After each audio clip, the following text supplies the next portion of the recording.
নমস্কার, আমি আচার্য সোমনাথ শাস্ত্রী। সামনেই নতুন বছর 1432 সাল। নতুন বছরে সবাইকে শুভেচ্ছা। আমরা সবাই খুব আগ্রহের সাথে থাকি যে আমাদের নতুন বছরটা কেমন যাবে। তো সেটা আমি আলোচনা করব মীন রাশির জাতক জাতিকাদের ক্ষেত্রে নতুন বছর কেমন যাবে। তো বিস্তারিত আলোচনা করার পূর্বে এখনও অবধি যারা আমার চ্যানেলটি সাবস্ক্রাইব করেছেন সবাইকে ধন্যবাদ। যারা চ্যানেলটি সাবস্ক্রাইব করেননি প্লিজ আমার চ্যানেলটি আপনারা সাবস্ক্রাইব করে নেবেন। ভিডিওটি ভালো লাগলে অবশ্যই লাইক এবং শেয়ার করে দেবেন। তো এবার আমরা বিস্তারিত আলোচনা করব মীন রাশির জাতক জাতিকাদের ক্ষেত্রে 1432 কেমন যেতে চলেছে। ফার্স্ট একটা আপনাদের কথা বলি, মীন রাশিতে শনিদেব পদার্পণ করেছে মার্চ মাসের 29 তারিখে। তো চন্দ্র একদম রাশির ওপরে শনিদেব এসছে। এমনি আপনাদের 7.5 চলছে এবং রাশির ওপরে বর্তমানে শনিদেব বসে আছে আপনাদের। সেই জায়গা থেকে কিন্তু অনেক মানুষ খুব ভীত, আমাকে আমার প্রচুর ক্লায়েন্ট ফোন করেছিলেন এবং অন্যান্য অনেক ভিডিও টিডিও দেখেছেন। তো সেই জায়গা থেকে তারা প্রচণ্ড পরিমাণে তাদের মধ্যে একটা ভীতি কাজ করছে যে শনিদেব রাশির ওপরে আছে, কেমন যাবে নতুন বছর, এবং সেখানে অনেক ধরনের অনেক কিছু ভয় বা অনেক রকমের বিভ্রান্তিকর জিনিস ছড়ানো হচ্ছে। তো এরকম কোনো ব্যাপার নেই। প্রত্যেকটা জায়গায় প্রত্যেকটা রাশি ফলে কিছু ভালো থাকবে, কিছু খারাপ থাকবে। মীন রাশি ক্ষেত্রেও সেম, কিছু জায়গায় ভালো আসবে, কিছু জায়গায় খারাপ আসবে। আপনাদের রাশির ওপর যেহেতু শনিদেব বসে আছেন, তো সেই জায়গায় আপনাদের মেন্টালিটির দিক থেকে কিছু ডিস্টার্ব দেবে, মনের দিক থেকে আপনাদের কিছু কিন্তু ডিস্টার্ব দেবে। একটু খিটখিটে ভাব, একটু একাকিত্ব ভাব, শরীরে মাঝে মাঝে একটু ঠান্ডা লাগার ধাত, এই ধরনের প্রবলেমগুলো আপনাদের মধ্যে আসবে। একটু কাজের মধ্যে একটা অবস্ট্রাকেল, একটু কাজ করবে, এই ধরনের প্রবলেম কিছু আসবে। কিন্তু আপনাদের পজিটিভ দিকও আছে। পজিটিভ দিক কী আছে আপনাদের? আপনার রাশির মীন রাশির 4th হাউসে কিন্তু জুপিটার আসছে। আপনার রাশির 4th হাউসে আসছে জুপিটার। এই যে বৃহস্পতি আপনার রাশির 4th হাউসে আসছে, 4th হাউস থেকে কী আসে? 4th হাউস থেকে আসে ভূ সম্পত্তি, 4th হাউস থেকে আসে গৃহসুখ, 4th হাউস থেকে আসে পারিবারিক শান্তি, মাতৃসুখ, এগুলো সব 4th হাউস থেকে আসে। তাহলে বৃহস্পতি হচ্ছে দেবগুরু এবং সব থেকে শুভ প্ল্যানেট হচ্ছে বৃহস্পতি, সে বসে আছে আপনার 4th হাউস। তাহলে এই জায়গাগুলো আপনাকে পজিটিভ দিক দেবে।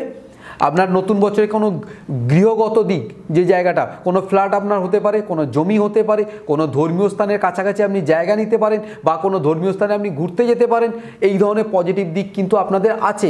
মায়ের সাথে যদি কোনো মনোমালিন্য থাকে তাহলে সেই জায়গা কিন্তু আপনাদের কেটে যাবে। পারিবারিক দিক থেকে যদি কোনো অশান্তি থাকে সেই জায়গা আপনাদের কেটে যাবে। তো সব কিছু কিন্তু মীন রাশির খারাপ না, কিছু কিছু ভালো আছে, কিছু কিছু খারাপ আছে। এরপরে হচ্ছে বৃহস্পতির কোথায় দৃষ্টি আছে? বৃহস্পতির দৃষ্টি আছে আপনার 8th হাউসে, আপনার বৃহস্পতির দৃষ্টি আছে। অষ্টম স্থান থেকে কী আসে? রিসার্চ আসে। যারা রিসার্চমূলক কর্মকাণ্ডের সাথে যুক্ত, এতদিন বিভিন্ন কারণবশত আপনারা সাকসেস হচ্ছিলেন না, নতুন বছরে কিন্তু আপনাদের সেই সাকসেসটা দেবে। যদি আপনার জন্মকালীন রাশিচক্রে যদি সেই রকম পজিটিভ কিছু থাকে, আপনার দশান্তর্দশা যদি ভালো চলে, তাহলে নতুন বছরে কিন্তু আপনাদের সাকসেস আসবে। রিসার্চমূলক কর্মকাণ্ডের সাথে যারা যুক্ত আছেন, যারা আধ্যাত্মিকতার সাথে যুক্ত আছেন, তাদের সাকসেস দেবে বৃহস্পতি। এবং যারা কর্মক্ষেত্রে আপনার বৃহস্পতি একটা দৃষ্টি আছে, কর্মক্ষেত্রে কিন্তু যারা নতুন কর্মের জন্য যোগাযোগ করছিলেন, নতুন বছরে তাদের কিন্তু কর্মের একটা হওয়ার সম্ভাবনা প্রবল। হ্যাঁ, অবশ্যই ট্রানজিট আপনার পারমিট করছে, জন্মকালীন রাশিচক্রটা দেখা প্রয়োজন। সেখানে যদি আপনার পারমিট করে, নতুন বছরে আপনার নতুন কর্মে কিন্তু নতুন কর্মে যোগ দিতে যাচ্ছেন। যারা অলরেডি চাকরি করছেন তাদের প্রমোশন একটা হওয়ার সম্ভাবনা প্রবল, তাদের অর্থনৈতিক দিক থেকে ডেভেলপ হওয়ার সম্ভাবনা কিন্তু প্রবল। আপনাদের মান সম্মান প্রতিপত্তি আপনাদের বৃদ্ধি পাবে নতুন বছরে।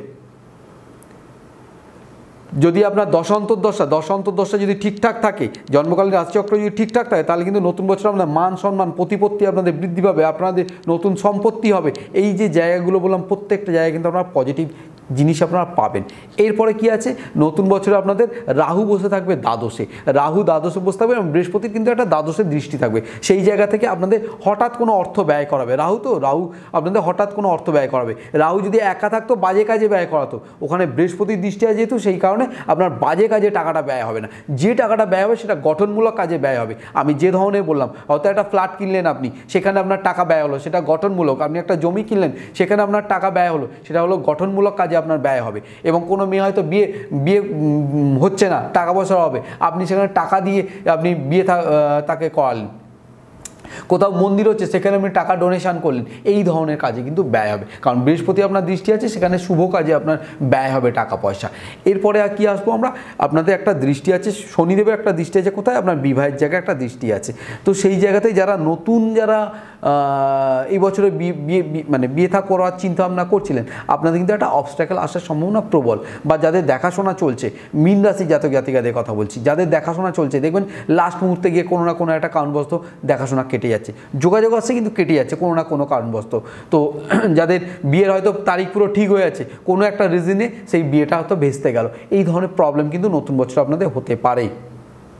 যারা বিজনেসের সাথে যুক্ত আছেন, যারা ব্যবসার সাথে যুক্ত আছেন, তাদের ক্ষেত্রে কিন্তু যারা এক্সপোর্ট ইম্পোর্টের ব্যবসা করেন তাদের যথেষ্ট ভালো। কিছু কিছু ব্যবসা আছে যে ব্যবসাগুলো একটু ডিস্টার্ব দেবে, কিন্তু সব ব্যবসায় ডিস্টার্ব দেবে না। যারা ফরেন কান্ট্রির সাথে ব্যবসা করেন তাদের জন্য খুব ভালো।